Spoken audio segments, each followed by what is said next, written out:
What's up, Calicon community? This is Calicon TV episode 2. So, I'm gonna give it to Dropout. Alright guys, so nandito tayo ngayon sa second episode ng Calicon TV. So, ngayon guys, gusto ko lang ipakilala sa inyo isa ito sa mga solid na artist at entrepreneur ngayon dito sa urban scene. At syempre, alam mo yun, sobrang daming projects na ginagawa nila. And at the same time, alam mo yun, ngayong pandemya, sobrang hato pa rin nila sa paghasal at paggawa ng mga content nila ngayon. So ito na, hindi natin patatagalin pa. Our first guest, please welcome Mike Swift. So yun guys, konting idea lang tungkol kay Mike Swift. Isa siya sa mga matituring ko na, alam mo yun, legend na to sa scene. Hall of Fame.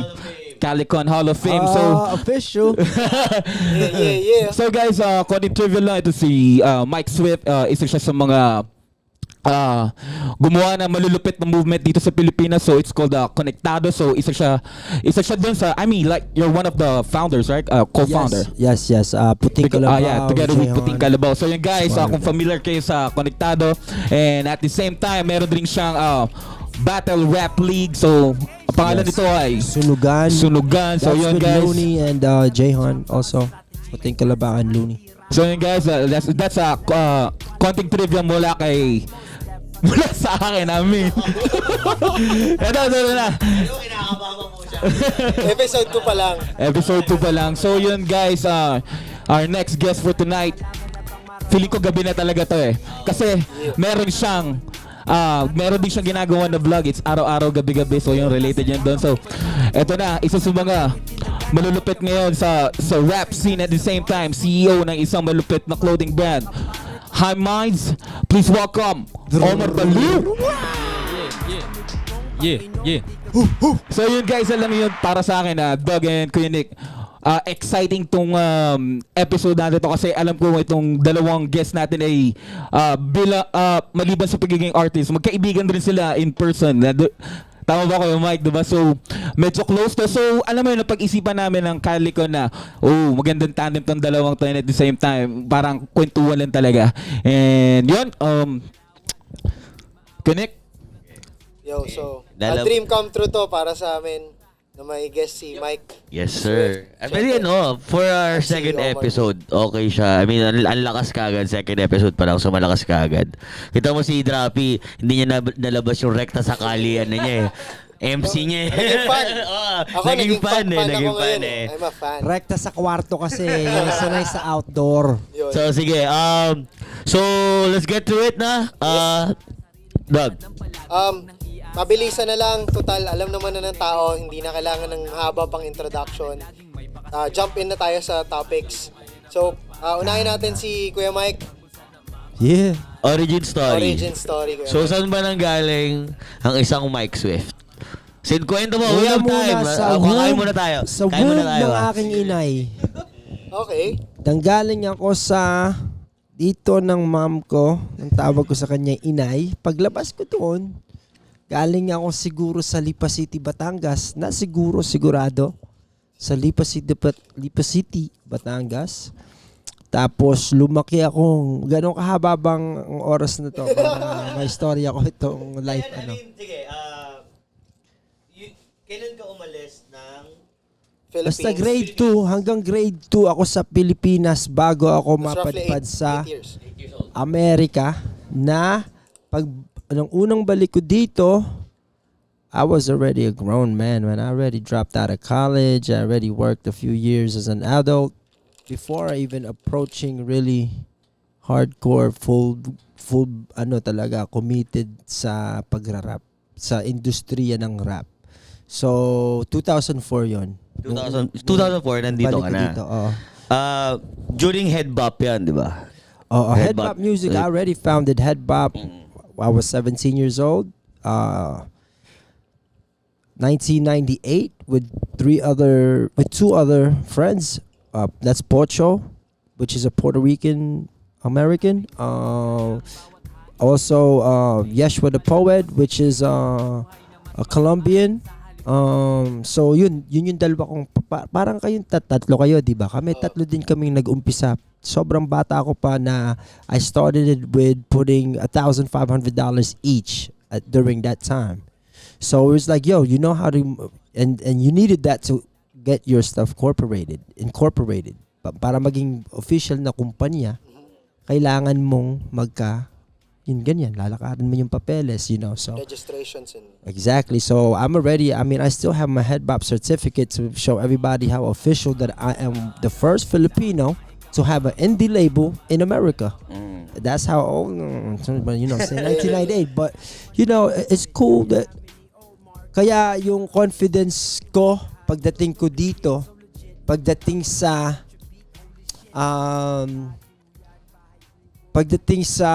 I guess I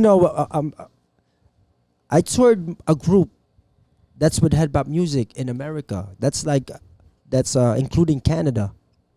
That's for like half of America, all the way down to Midwest. Did Chicago, Texas. We did like for 2 months. I did that. So that was part of my learning stage. How to remember when we were talking earlier. You have to commit to sino ka as an artist. Yeah. Sino ka, how are you gonna present yourself? What's your character in this scene? So I was a label owner, and those are the things that I needed to learn as a label owner. But my artists were my best friends, which are We Be Foolish, and I learned a lot from them. As far as like absorbing authentic New York City hip hop shit.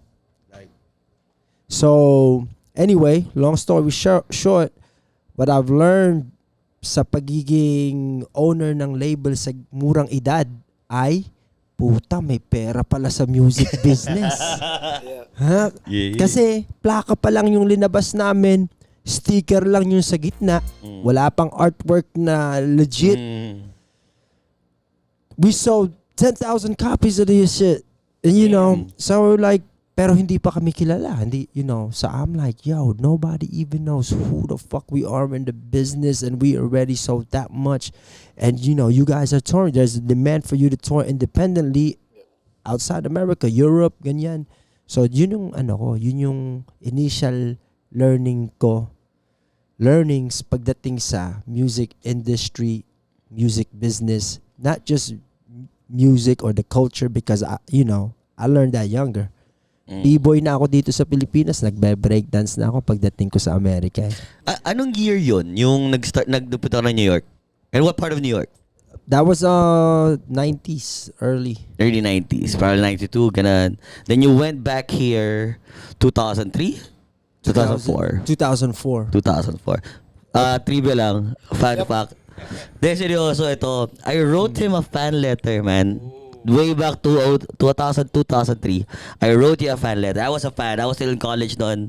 Nag-aaral pa ako. I was a fan already. That's why I think you know why? Because there was if you were paying attention to internet stuff during that time, I was in there. That's probably how he found me, because Head Bop Music, kumbaga, meron akong website na mikeswift.us na ang kalaban nagka-web, parang competition ng websites at that time.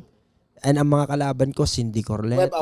Web Awards. Yeah. And I was fucking nominated, and I was in America. Don't know nothing about Pinoy hip hop.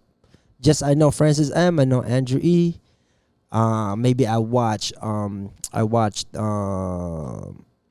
Godlmine a little bit in ABS. Carlos Agassi. When you go online and do research, ang makikita mo lang is mga parang kay Boom na parang site niya na maliit, Vibe Station. Seven Shots. That's the only thing. Seven Shots, Some Valley. Kulay. So yun lang. Yan pala yung mga pangalan ng hip hop. So ang alam ko, parang 10 lang yata yan sa Pilipinas. So that's why, one of the reasons why, because I don't know nothing. That's why I feel like I'm a black sheep of Pinoy rap, Pinoy hip hop in the world, not just here when I'm in New York. First, when I'm dito, hindi ako nag-grow up sa golden era ng Pinoy rap hindi ko alam who the fuck is Pooch, who the fuck is this, I don't know any songs from Ghetto Dogs. I don't know, I didn't grow up to that. I knew a few Pinoy rap songs that were super popular, Kababayan Ko, mga kanta ni Andrew E, mga nasa -1 na, nasa mga karaoke, mga ganyan. I don't know shit about it, but I know I'm a purebred Brooklyn, Oh, yeah. New York City, underground. Bata pa ako, nasa events ako kung saan nagpatsupa si Tupac sa Nels, where he got arrested for. I went to the same club, like, you know what I'm saying, like shit that he got, like things that people were going through. I was seeing that. Nagsaya ako sa harap ni LL Cool J, got my little routine, B-boy, you know. And these are the times when hip-hop was not as rich as it is now. Yeah. And then the club scene in New York City were just, you know, it's always like that sa New York naman. So parang yun yung backbone at background ko sa hip-hop. Kaya minsan hindi ako gets ng, you know, the Pinoy rap community here. And, you know, little by little, I had to learn the ways here. Otherwise, I was not gonna succeed. Kumbaga, hindi ako magpapakat. Galing ako sa New York, mababakang nila lang. Alam mo yun? So, people that had that attitude, kumbaga yung mga ganyan mag-isip, hindi sila nagtagal. Ang dami kong nakita dito, mga film o mga may potential doon, may potential dito, pero as the years went by, I don't hear nothing from them anymore. Because they always had that mindset that when they came here, nah, y'all behind. We back home with the States. You know, I hate that mentality. It's like, yo, that's not the way. And it took me a while to prove that I could say I'm right, because I was able to prove and do that with some of the work that I did, let's say with the tenement and just a couple of things that leaked through na naging nasa international movement na gawang Pinoy. Kumbaga, So speaking of that, so you got back here 2004. Naglabas ka pa ng album na like the 50 Cent era na eh. Meron ka ano yung title? you know, it's a mixtape. It's a mixtape. Actually, yeah, that still holds me till this day. I put yun yung pinaka-reference ko para makilala ako ni Francis M at ni Andrew E. Kung wala Actually, that's noon, what I found out. kung wala noon, ano lang, boka-boka din. So I had a actual product during that time. Actually, nakakano kasi same building. You know JT, Ojeda of Power 108. The son of Power 108. Okay, He used to live here also. Tapos Yeah. dun, This building? yes. Okay. Tapos sa kanya ko narinig yung music mo rin talaga. Kasi pareho sa kaming ano rin siya eh. Tough din siya eh. Kasi wala pa ako dito, pinadala ko na kay Francis yung box, tapos si Andrew E din. So kaya pagdating ko dito, Glock knew who I was, Picasso, anybody that was close to Francis, and Francis was a radio DJ at Power 108. So if you were close to Francis, you had my CD. So if you ask Looney and Ron, they know that CD from top to bottom, because before they even met me, they were already listening to that mixtape. Yun kasi yung barkada ko siya dito sa building na to. He's the son of the owner of Power 108. So parang may dibs kami kung ano yung mga may idea. Oy, sino to mga to? Pati syempre I'm hip hop na ako eh. Tapos Power 108 parang siya yung pinaka legit na hip hop station lang dati. Hirap ako nun. Anyway, going back, so 2004, asan ka na, anong ginagawa mo na dito? 2004, I'll come to wreck the motherfucking place. I'm coming to party, and I'm coming to fucking let everybody know that I'm in town. So, just a hungry. Mike is home. Mike is home. You know, I like to say that, pero from a New York standpoint, talking to my friends that grew up in New York, that's not Filipinos. That's me saying, yo, I'm home. But when I got here, I gotta learn home. Shit. I don't know. Fuck. I don't know how to fuck you cross the street, man. Even the dogs and the cats cross the street better than me. Like, tangina, hindi. Parang culture shock. It's still a culture shock. Last time I left was second grade. When I came back, I'm a grown man already that learned so many things. And I didn't come back here on like family vacation. I didn't come back here because, you know, blah, blah, blah, this and that. I came back here for one thing. My mind was set on saying, I'm going to be a fucking rapper, and that's my chosen fucking career. That's what I choose. Okay. So I'm all in. that has been the first part of Mike. So we know the roots until you decided to finally become a rapper. Because I was a record label owner first. Yep. Yeah. So what I learned from touring, from the artists that I took on tour with me, is what I took with me as an artist. So when I started performing here, I have my funny skit, I have my hip hop skit, I have my For the Girl song skit, and then I have the acapella spit. Before everybody doing acapella, I did all my shows always had an acapella. My intros in my events, acapella. Before Flip Top or Sunugan or rap battles performed that way, I was already spitting acapella and doing shit like that. I'm a fan. Ano din eh? Fan din ako ng music mo that time. So parang iniisip ko nun na yung mga music na nilabas mo sa ano, yung bago ka pala dito. Nakalimutan ko yung sasabihin ko. Wait, Naglahang. Kasi ba't ka Fun nga. nag-CR kanina eh? Fun nga kasi. Kaso nga wala CR nila eh. Fun. Fun. Wait, sige, sasaluhin kita. Question. Sige, so okay. So, di ba 2004? So, nagpaka-rapper. Actually, you have, I saw your skits and everything. Meron ka pang minsan nga, pinag-usapan natin kanina yung costume pa. Tirador. May tirador ka napakalaki. Alam mo, I know, like, right now, when I look at y'all and I see how passionate you are with fashion, I mean, it wouldn't show now how passionate I was or still am. But believe me, if you look and dig my old pictures, all you're gonna see is what Kanye and them wears now. All my '90s shit. I'm not a low life, but I was a low life fan, meaning like the guys that collect Ralph Lauren and shit like that. But anyway, I knew all underground spots in Brooklyn to where to get all your cool clothes that are just rare. You know what I'm saying? So I was into clothes heavy. So when I first came here, I was into kicks. I had money because I was hustling. You know, I'm not going to say how I got my money, but I was out there. So my first years were funded by what I was doing in the streets. That's why pagdating ko sa Pilipinas, I already knew that there was not much money in hip-hop because I was chilling with Salbakuta, and shout outs to them. You know what I'm saying? Whatever they're going through, you know, they're always part of this. Pinoy rap, Pinoy rap thing. They had their hit song, but during that time, kung ang Salbakuta may hit song na ng Stupid Love, nasa Hard Rock Cafe ako. First week actually is the first event I've ever attended, probably in Manila. Was an Andrew E event, so I got to chill with them. And for the first night that I'm chilling in Manila, I said, parang nag-order ako ng Alizé. At that time, that was the drink. That was the drink, you know what I'm saying? Thug Passion, Alizé, Hennessy. So for me to order a glass in a bar and for it to, when it sounded expensive, like they were shocked that I wanted to get these shots. So I was comparing to prices in New York City to prices here. I'm like, what? I've been partying hard since I was a young teen. I mean, I would go where Jay-Z's at. If he say Club Amnesia in his song, I've been there. I went there. I'm in Miami, Labor Day, Memorial Day weekend. I had the money to go there. So if Fat Joe was in this party in the swimming pool, I'm there. I'm watching all of these. But when you tell that story to the hip-hop scene here, who gives a fuck? What does that mean? Oh, you chilled with the same place Jay-Z and things?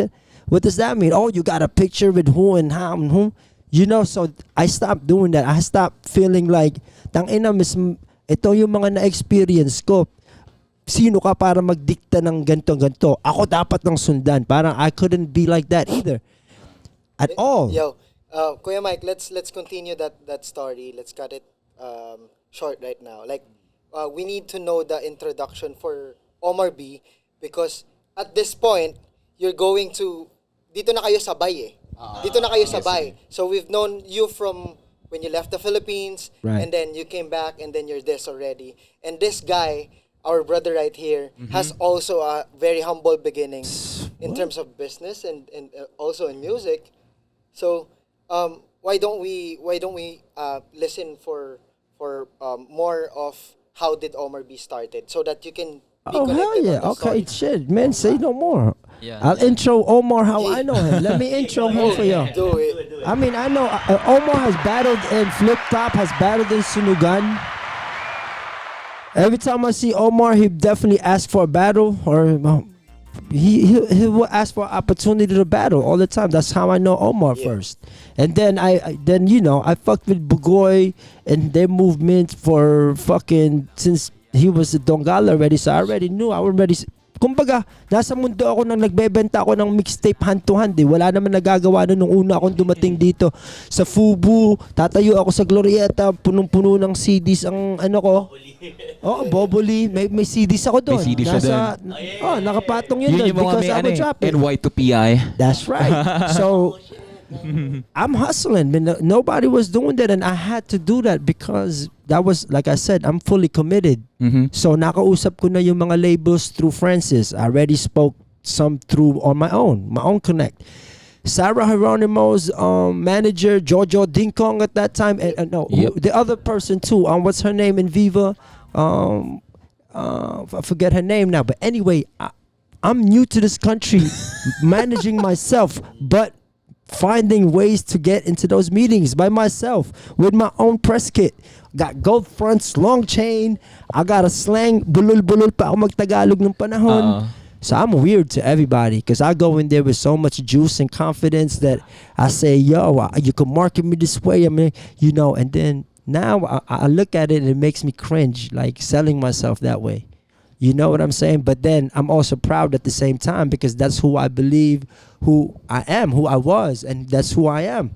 So I'm proud that I reached this for me to not feel bad that that's how I approach those people. Just like Araneta Dreams, I was asking for fucking 25 million, 20 million for my my platinum package, my thing package. When they look at this and this is hip hop and it's 2013 at the time, it's not what it is now, and you showing them packages that look like that, they look at you like you're crazy. For real, but I had the guts to do it because I believe we could reach that. So, anong year to ng rapper ka? Like talaga, okay, sige. Yun talagang kasagsagan na. I always rap, but I rap for fun. Pag ang kasama mo yung sobrang magagaling, professional talaga, mahihiya ka mag-rap sa harap nila. Yeah. Pero sa likod nila, si Puting Kalabaw yung naging kasamahan ko sa the have guts because I'm Asian. I'm a short Asian, he's a fat Turkish. Dude, and we would go in the middle of New York City that's like, it's all blacks, Latinos, so we stand out weird already. So you're not going to be fully accepted really like as a rapper, if you're a minority in that world. Like you're a fat Turkish dude and you're short Filipino, Asian, Chinese, whatever you are, that's how they looked at us. So we just kind of rap for fun. That's how I became like, ay, itong mga tropa ko to, sobrang galing. I love this world. And then I figured there's money in this world. And then that's how I got committed into the world. And then I saw my artist was not doing what I feel they should be doing. Dapat sipagan nyo, dapat magaling nyo, but hindi mo, ang galing-galing mo, hindi mo ginamit. And I applied all those to myself. And that's how I really fucking committed into being a rapper and said, I can do it. I did it twice, and I'm like, I get love in New York when you rap in Tagalog, and no one was doing that. Yun yung ginawa ko. Pero ang buhay ko, buhay kalye, irinap ko sa Tagalog, doon natuwa sina Francis M at sina Andrew E. Alright, so let me cut you off muna. We're gonna take a break first. So that's that's the story of Mike Swift. Omar, we're supposed to fucking... No. We'll take the second segment will go to Omar. Like I said, that's the Mike Swift from New York. From New York to Manila. Pero na-stroll niya ako sa life niya. Sobrang hindi ko alam yun eh. So that's the early life. I wish I could tell you about the Score strip clubs. We'll talk about it later. Fuck. Okay, sige. So next, we're going after this break. After this break, we're gonna talk about yung early days naman ni Omar B. Tapos we're gonna go back to their own events and their own businesses later. Alright? So we're gonna go back. Laters.